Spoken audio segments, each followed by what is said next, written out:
Assalamualaikum warahmatullahi wabarakatuh. A'udzu billahi minasyaitonir rajim. Bismillahirrahmanirrahim. Alhamdulillahi rabbil alamin. Wa bihi nasta'inu ala umurid dunya waddin. Wassalatu wassalamu ala asrafil anbiya'i wal mursalin Sayyidina Muhammadin wa ala alihi wassahbihi ajmain. Hadratal muhtaramin, para alim, para pemirsa, saudaraku seiman yang dimuliakan oleh Allah Subhanahu wa ta'ala. Dalam kita hidup dan berkehidupan di masyarakat, tentu kita sebagai hamba Allah harus punya visi dan misi yang jelas. Prinsipnya, visi kita adalah fid dunya hasanah wa fil akhirati hasanah wa qina adzabannar. Saudaraku seiman yang dimuliakan oleh Allah, karenanya dengan visi dan misi hidup seperti itu, kita berharap hidup kita bisa menjadi hidup yang hayatan thayyiban. Karena itu, pada kesempatan kali ini sedikit saya akan sampaikan terkait dengan hayatan thayyiban atau kehidupan yang baik. Para pemirsa, saudaraku seiman yang dimuliakan oleh Allah Subhanahu wa ta'ala, dalam mewujudkan kehidupan yang baik, setidaknya kita harus ada beberapa hal yang mendukung wujudnya hayatan thayyiban tersebut. Di antaranya, yang pertama, kita harus mendapatkan anugerah dari Allah berupa keimanan, Islam, ketauhidan yang benar. Saudaraku, sebagaimana kita itu dalam sholat selalu kita ucapkan inna sholati wa nusuki wa mahyaya wa mamati lillahi rabbil alamin. Itu adalah sebuah ungkapan ataupun ikrar kita bahwa sholat kita, ibadah kita, semuanya hanya kita tujukan karena Allah Subhanahu wa ta'ala. Saudaraku, iman dan Islam ini ibarat sebuah tanaman. Itu ya kadang kering, kerontang, perlu dipupuk, perlu disiram. Iman kita kadang tipis, iman kita kadang tebal. Kalau posisi kita di masjid, posisi kita di musola, pantas iman kita itu tebal. Tapi jangan tanya, ketika kita, seseorang berada di jalanan, seseorang berada di tengah pasar, tentu iman kita akan banyak godaan. Karena itu baik adanya kita itu menjaga iman Islam kita ini dengan tetap mendirikan kewajiban-kewajiban, mendekatkan diri kepada para alim, para ulama, agar apa? Iman kita tetap utuh sampai hayat nanti. Selain itu kita perlu didukung dengan doa yang menurut kita doa itu adalah senjata yang paling bisa kita andalkan bagi kita orang iman. Kita tahu doa kita yang kita sering ucapkan, ya muqallibal qulub, sabit qulubana ala dinik. Hai zat yang membolak-balikkan hati, tetapkanlah hati kami di dalam agama Allah Subhanahu wa ta'ala. Yang kedua, pendukung kehidupan yang baik adalah hidupnya bermanfaat. Dalam hadis disebutkan khairun nasi anfa'uhum linnas.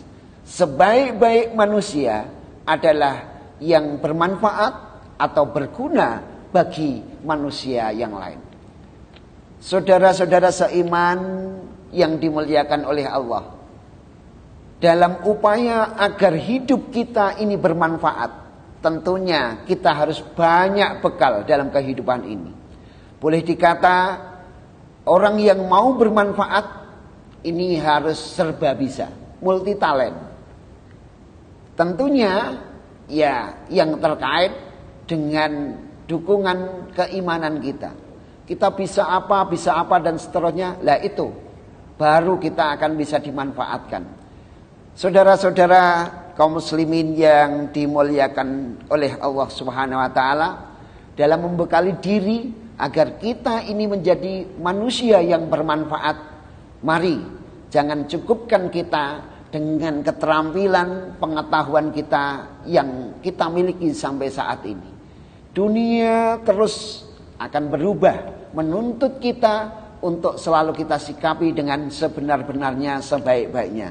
Karena pengetahuan kita ya terus harus kita sesuaikan.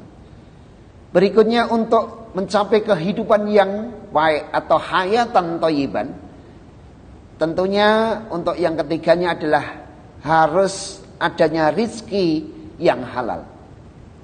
Dalam Al-Quran disebutkan, ya ayyuhan nasu kullu mimma fil ardi halalan thayyiba wala tattabi'u khutuwatis syaitan innahu lakum aduwwum mubin.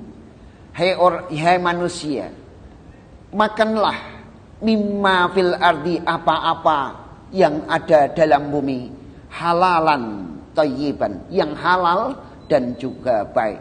Wala tattabi'u khutuwatis syaitan, janganlah kamu mengikuti perintah-perintah setan atau bujuk rayu ajakan setan. Innahu ya, wala tattabi'u khutuwatis syaitan innahu lakum aduwwum mubin. Karena sesungguhnya setan itu adalah musuh yang nyata bagi kamu semua. Kemudian berikutnya, untuk mewujudkan hayatan thayyiban atau kehidupan yang baik, perlu kiranya kita itu mensyukuri apa yang telah kita terima dari Allah Subhanahu wa taala dengan penuh rasa qanaah. Ingat dalam surat Al-Ibrahim, wa itta'adzana rabbukum la in syakartum la azidanakum wa la in kafartum inna adzabi lasyadid. Bahwa Allah telah mengumumkan, la in syakartum la azidanakum, jikalau kamu ini bersyukur kepadaku, niscaya aku akan tambah nikmatnya. Namun jikalau kamu semua kufur terhadap nikmatku, maka azab Allah sangatlah pedih. Kemudian di hadis lain, qad aflaha man aslama wa ruziqa kafafan wa qana'ahu bima atahu. Qad aflaha, sungguh berbahagia, man aslama, barang siapa yang telah masuk Islam, waruziko kafafan, dan diberi rezeki yang cukup, wa qana'ahu bima latau, dan Allah jadikan orang itu menjadi qanaah dengan apa-apa yang diterimanya. Itulah pentingnya syukur sekaligus qanaah. Saudaraku, terkait dengan qanaah ini untuk era sekarang sangatlah sulit diwujudkan. Karena apa? Kebanyakan kehidupan yang melingkupi kita ini adalah godaan besar dengan adanya kecintaan dunia atau keserakahan dunia. Maka bagi orang yang bisa qanaah, sungguh sangatlah mulia. Dan yang terakhir adalah terhindar dari dosa. Kalau kita ini sudah mendapat anugerah berupa keimanan, keislaman, akidah yang benar, kemudian hidupnya bermanfaat karena sudah kita bekali dengan ilmu pengetahuan, keterampilan yang banyak, rezeki dari Allah Subhanahu wa taala, kemudian kita sertai dengan rasa syukur dan qanaah. Lalu yang paling terakhir adalah untuk wujudnya hayatan thayyiban, tentunya terhindar dari dosa. Para pemirsa, saudara yang dimuliakan oleh Allah, perlu kiranya kita resapi doa kita yang selalu kita ucapkan, Allahumma arinal haqqa haqqa warzuqna ittiba'ah wa arinal batila batila warzuqna istinaba. Allahumma ya Allah, tunjukkanlah kepada kami bahwa yang hak itu adalah hak, dan berilah kepada kami kekuatan untuk melaksanakan. Kemudian wa arinal batila batila, tunjukkanlah kepada kami bahwa yang batil itu adalah batil, dan berilah kepada kami kekuatan untuk menjauhi. Itulah doa yang kita sering ucapkan, selalu kita ucapkan, dan kita ingin terhindar dari dosa. Kiranya itu 5 hal yang bisa mendukung wujudnya ayat dan thayyiban. Sekali lagi, mari dalam kita hidup dan berkehidupan di tengah masyarakat ini berupaya secara sungguh-sungguh untuk mewujudkan kehidupan yang baik diridhai oleh Allah Subhanahu wa taala. Demikian yang saya sampaikan, kurang lebihnya mohon maaf. Walaupun wallahul muwaffiq ila aqwamit thoriq.